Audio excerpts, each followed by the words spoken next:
Hello and welcome to PrimeScoreX. Today's lesson is the LSAT as training for legal reasoning. We are building the administrative and strategic foundation for the modern LSAT because strong reasoning can still be undermined by an outdated assumption about the test itself. LSAT reasoning resembles foundational legal work because it asks you to separate facts from claims, compare interpretations, identify relevant evidence, detect unsupported conclusions, and apply general rules to specific situations. By the end of this video, you should be able to explain the rule accurately and translate it into a concrete preparation or test day decision. Here's the accurate picture. LSAT reasoning resembles foundational legal work because it asks you to separate facts from claims, compare interpretations, identify relevant evidence, detect unsupported conclusions, and apply general rules to specific situations. Notice the level of precision in that statement. We are not replacing the entire admissions process with one number, and we are not treating every procedural detail as equally important. We are identifying the part of the LSAT system that directly changes how you should prepare, pace, interpret performance, or handle test day. The reason this belongs early in the course is simple. Strategy depends on the real test, not the test you remember from an older book, Reddit post, or previous administration. LSAT reasoning resembles foundational legal work because it asks you to separate facts from claims, compare interpretations, identify relevant evidence, detect unsupported conclusions, and apply general rules to specific situations. Once the architecture is correct in your head, later choices about practice material, section emphasis, endurance, and score goals become much easier to make consistently. The practical test is whether this information changes a study decision, a pacing decision, or a logistical decision. If it changes none of them, keep it in the background. The common mistake is to turn a precise rule into an absolute slogan. Students hear one fact and overgeneralize. A high score guarantees admission, faster reading is always better, the unscored section can be spotted, or one bad practice test proves the preparation is failing. The LSAT rewards controlled interpretation, and your preparation system should do the same. For high-stakes details, distinguish what is fixed across administrations from what can change by testing cycle, location, accommodation, or LSAC policy update. Imagine two students with the same reasoning ability. One understands the current structure and makes decisions from the real scoring rules. The other relies on an older format or a preparation myth. Their underlying skill may be similar, but the second student can still lose points through avoidable execution errors. A clean mental model reduces anxiety because you do not have to renegotiate basic exam facts while you are already spending attention on difficult reasoning. Now ask what this changes operationally. If the topic affects format, practice in the current format. If it affects scoring, make pacing decisions from the actual point system. If it affects administration, remove the logistical uncertainty before test day. If it affects admission strategy, connect the number to schools, timing, and scholarship objectives rather than treating it as an isolated badge. Write the rule in one neutral sentence. If your version sounds like a promise or a warning, you may have added more than the fact itself supports. A useful decision rule is this: separate facts about the exam from conclusions about what you personally should do.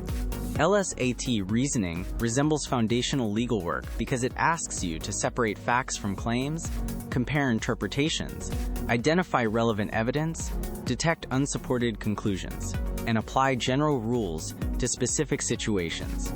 The fact may be universal, but the strategic consequence can depend on your baseline, schedule, accommodations, target schools, or testing situation. Good preparation respects both levels, instead of copying another student's plan without context. When you encounter a claim about the LSAT online, perform a three-part check. First, is the information current for your administration? Second, is it an official rule, a statistical description, or someone's study preference? Third, what action actually follows from it? This prevents outdated facts and personal anecdotes from quietly becoming part of your test strategy. For high-stakes details, distinguish what is fixed across administrations from what can change by testing, cycle, location, accommodation, or LSAC policy update. Build this into practice. Before a full test, reproduce the current section, timing, and intermission. Use the digital tools deliberately. Track scored performance correctly. If you are preparing for an in-center administration, include sessions in environments that are quiet but not perfectly controlled. The goal is not to manufacture stress, it is to reduce novelty. For students targeting the upper score ranges, precision matters more, not less. When accuracy is already high, preventable losses from pacing, misunderstanding score interpretation, or using obsolete materials become proportionally more expensive. Treat administrative knowledge as part of execution hygiene.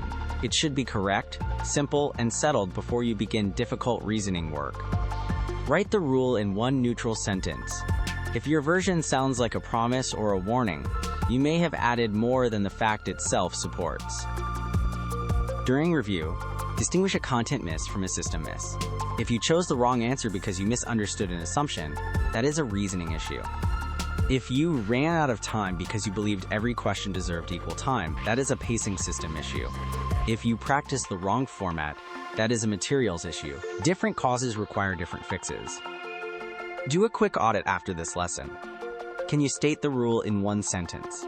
Can you name one misconception it corrects? Can you explain one way it changes preparation? And can you identify whether the information is stable or administration specific? If any answer is vague, revisit the exact wording before moving on. For high-stakes details, distinguish what is fixed across administrations from what can change by testing cycle, location, accommodation, or LSAT policy update. The most important habit here is accuracy without drama. The modern LSAT is demanding enough without adding myths, outdated instructions, or artificial certainty. Use current information, make the smallest strategic conclusion the evidence supports, and then move your attention back to the reasoning skills that actually produce points. For practice, write a one-page current LSAT facts sheet from memory. Then verify it against the official information relevant to your administration. Include section structure, timing, writing requirements, testing modality, and the scoring principles that affect guessing and pacing. Keep the sheet factual. Put personal strategy on a separate page. Write the rule in one neutral sentence. If your version sounds like a promise or a warning, you may have added more than the fact itself supports. Recap. LSAT reasoning resembles foundational legal work because it asks you to separate facts from claims, compare interpretations, identify relevant evidence, detect unsupported conclusions, and apply general rules to specific situations. The key is not merely knowing that fact, it is using it correctly. Current format should shape practice, scoring rules should shape pacing, and administrative rules should shape logistics. Avoid turning any single fact into a guarantee or universal study prescription. That completes the LSAT as training for legal reasoning. The previous lesson was what the LSAT is actually designed to measure. Next, continue with facts, claims, and evidence, the first LSAT distinction. Keep your exam model current and precise, because every later technique in this course assumes you are training for the test that actually exists now.